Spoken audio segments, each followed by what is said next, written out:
Mahadev and sons, यहाँ पर महादेव के तीसरे पुत्र की सगाई हो रही है। हालांकि महादेव की मर्जी से हो रही है तो जाहिर सी बात है कि नाच गाना तो खूब हो रहा है, लेकिन इसके बाद तमाशा भी जमकर होगा।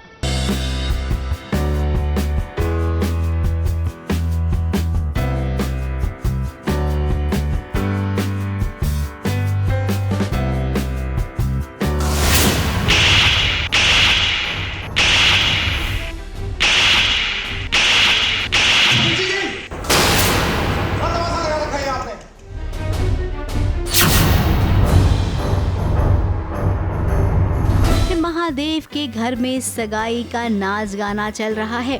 अब रुको रुको, जा कहाँ रहे हो आप सब। सेलिब्रेशन के बीच धमाका ना हो तो इस सेलिब्रेशन में क्या ही मजा है।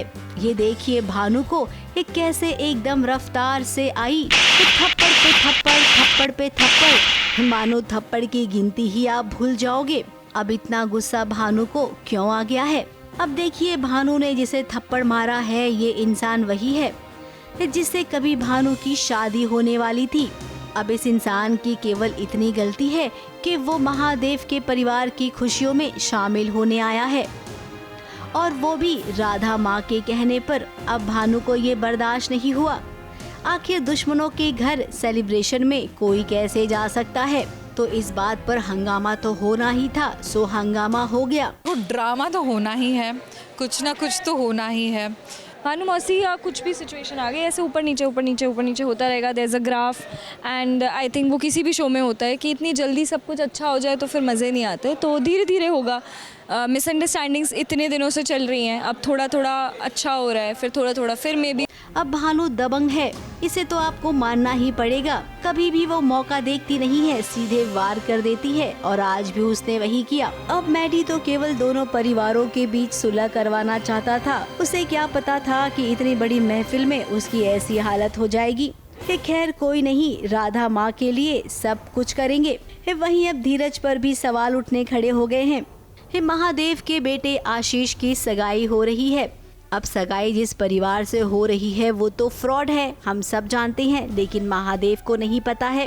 अब देखिए जरा इन मोहतरमा की दादागिरी, खुद तो फ्रॉड है और उसके बाद धीरज से सवाल कर रही हैं। कोई भी काम छोटा या बड़ा नहीं होता है, इस बात को अच्छे से गांठ बांध लीजिए। और अगर अभी भी आपको समझ में नहीं आया हो ना मैडम जी, तो रज्जो आपको समझा देगी। बेसिकली यही हुआ है कि रज्जी ने स्टैंड लिया है धीरज के लिए। जहाँ वो खुद कुछ नहीं बोल पा रहा था, शर्मिंदगी से खड़ा था, वहाँ रज्जी ने बहुत ब्यूटीफुली तरीके से वो स्टैंड लिया और धीरज के सपोर्ट में खड़ी हुई। तो वो बहुत ही अच्छा लगा। मतलब धीरज को ऑब्वियसली डेफिनेटली उसको लगा कि मेरे परिवार में मेरे अपने जहाँ नहीं ले रहे हैं, वो मेरे लिए स्टैंड। वहाँ पे एक बाहर की आई हुई लड़की जो जिससे मैं नफरत करता था या लड़ता था, वो आज मेरे लिए इतना स्टैंड ले रही है, तो definitely it's a beautiful feeling for Dheeraj as well.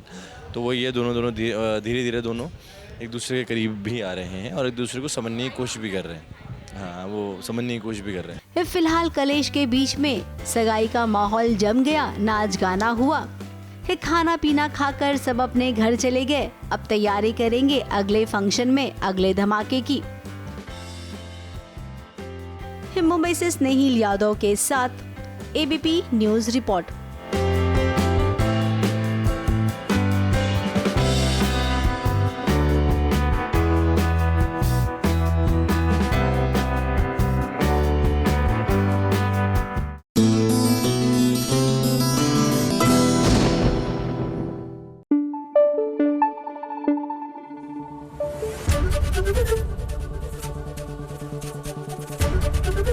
ABP news आपको रखे आगे।